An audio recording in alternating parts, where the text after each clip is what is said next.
안녕하세요 여러분. 오늘 수업의 주제는 영원한 청년 윤동주입니다. 문학 작품을 재미있게 읽으려면 두 가지가 필요한데요. 먼저 자기 경험이 있어야 합니다. 지난 시간에 여러분은 포근한 봄이라는 시를 배웠는데요. 여러분 모두 봄에 대한 경험이 있기 때문에 쉽게 공감할 수 있는 시였죠. 두 번째로 필요한 것은 배경 지식인데요. 윤동주 시인처럼 특별한 시대를 살았던 분의 작품을 속속들이 느끼려면 배경 지식이 좀 있어야 합니다. 그래서 오늘은 작품에 들어가기에 앞서 윤동주 시인의 생애를 간단히 알아볼게요. 수업을 위해 학습지 7쪽을 준비해 주세요. 오늘 수업은 첫 번째 영상에서는 학습지 1번, 3번, 2번의 순서로 진행하고요. 두 번째 영상에서는 여러분의 질의응답과 시인에 대한 그 밖의 생생한 이야기를 다루려고 합니다. 준비되셨나요? 그럼 학습지 1번, 여러분의 윤동주 시인에 대해 얼마나 알고 계신가요? 네, 여러분이 지난번에 구글 설문에 적은 내용을 선생님이 소개할게요. 일제강점기 시인이다, 독립운동가다, 북간도 출신이다, 집안 형편이 넉넉하다, 7남매 중 장남으로 태어났다, 감옥에서 생체 실험으로 돌아가셨다, 20대 짧은 생을 살다 갔다, 명동 소학교 연희전문학교로 나와 일본 유학을 갔다, 나라를 정말 사랑했다, 일제강점기의 억압에 마음 아파했다. 저항정신이 있었다. 별에는 밤, 참외록, 서시 등을 썼다. 유고 시집으로 하늘과 바람과 별과 시가 있다. 네, 여러분이 지난 3월에 자료조사를 해서인지 다양한 답이 나왔는데요. 그런데 여기 굉장히 중요한 게 한 가지 빠져 있어요. 그게 뭘까요? 네, 다음 장에서 살펴보겠습니다. 이 사진을 보면 감이 좀 오실 겁니다. 네, 윤동주 시인은 굉장히 잘생긴 청년이었습니다. 맨 오른쪽에 보이죠? 그 아래로 보이는 송몽교라는 분은 시인의 고종사촌인데요. 독립운동가이고 윤동주 시인에게 많은 영향을 준 인물입니다. 이 사진은 윤동주 시인이 평양 숭실중학교를 다닐 때 찍은 사진인데요. 좀 어른스러워 보이죠? 네, 시인의 얼굴을 알면 공부를 좀 더 생생하게 할 수 있기 때문에 사진을 봤습니다. 그럼 학습지 3번으로 넘어갈게요. 3번에서는 퀴즈에 들어가기 전에 시인의 삶을 선생님이 먼저 요약해서 들려줄 건데요. 어떻게 하면 학생들이 쉽게 이해할 수 있을까 생각하다가 시인이 거쳐갔던 4군데 장소를 통해 보여주면 되겠다 싶은 생각이 들었습니다. 네, 맨 위에 북간도는 시인이 태어난 곳이고요. 다음 서울, 그때는 경성이라고 불렀죠. 서울은 시인이 본격적으로 문학 공부를 시작한 곳이고요.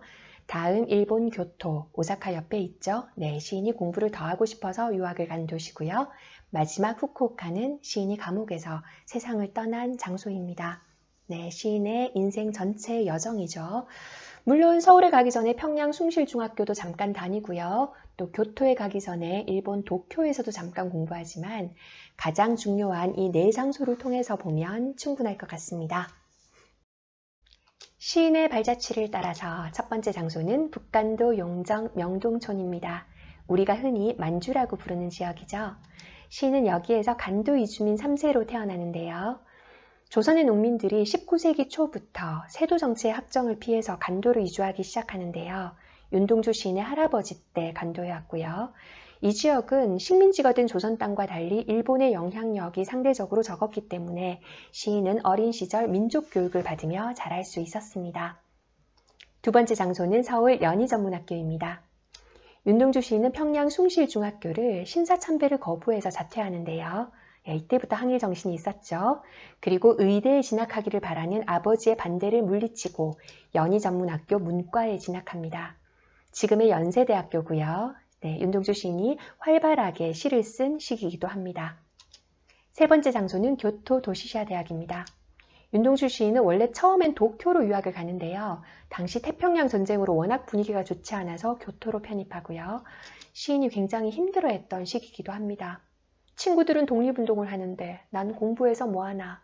우리 말조차 쓰지 못하는데 앞으로 문학을 어떻게 할까. 고민과 갈등이 깊을 수밖에 없겠죠. 네, 윤동주 시인이 뭔가 행동해야겠다고 결심할 무렵에 시인은 일본 경찰에 체포됩니다. 네 번째 장소는 후쿠오카 감옥입니다. 윤동주 시인은 한글로 시를 써서 치안유지법을 위반했다는 이유로 구속되고요. 옥중에서 27의 나이로 세상을 떠납니다. 시인의 죽음에 대해서는 생체 실험을 당했다는 이야기가 많은데요. 윤동주 시인이 원래 굉장히 건강한 청년이었거든요. 축구도 잘하고요. 그런 건장한 젊은이가 1년 반 만에 세상을 떠났으니 의문이 들만 하죠. 네, 우리가 정확하게 알 수는 없지만 당시 윤동주 시인이 감옥에서 계속 주사를 맞았다는 증언이 있어서 네, 생체 실험 이야기가 상당히 설득력 있게 받아들여지고 있습니다. 학습지 2번, 네, 드디어 이 영상의 마지막 활동 퀴즈입니다. 선생님의 답을 받아 적지 말고요. 여러분이 3월에 자료 조사한 걸 바탕으로 스스로 먼저 한번 풀어보세요. 그럼 시작할게요. 1번, 시인은 언제 태어났는가? 1917년입니다. 2번, 시인이 어린 시절을 보낸 곳은? 네, 북간도죠. 용정 명동촌입니다. 3번, 시인이 평양에서 다닌 학교는? 평양 숭실중학교입니다. 4번, 시인이 가족의 반대를 물리치고 문학에 대한 관심으로 서울에서 다닌 학교는? 네, 연희전문학교죠. 5번, 시인이 유학을 떠난 일본의 도시는? 교토입니다. 도쿄도 되고요. 6번, 시인과 함께 일본 유학을 떠났으며 독립운동가였던 시인의 사촌은 누구? 네, 송몽규죠. 7번, 시인이 일본 유학 중에 가입한 단체는? 제교토 조선인 학생동맹입니다. 8번, 시인이 돌아가신 때와 장소는?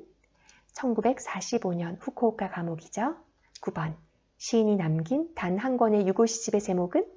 하늘과 바람과 별과 시입니다. 네, 여러분 잘했습니다.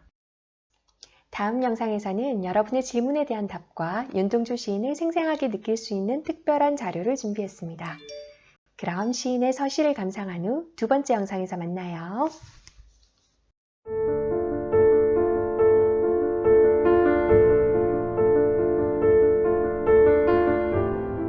죽는 날까지 하늘을 우러러 한 점 부끄러움이 없기를. 잎새에 이는 바람에도 나는 괴로워했다.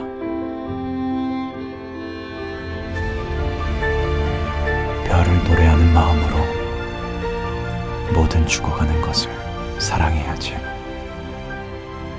그리고 나한테 주어진 길을 걸어가야겠다. 오늘 밤에도 별이 바람에 스치운다.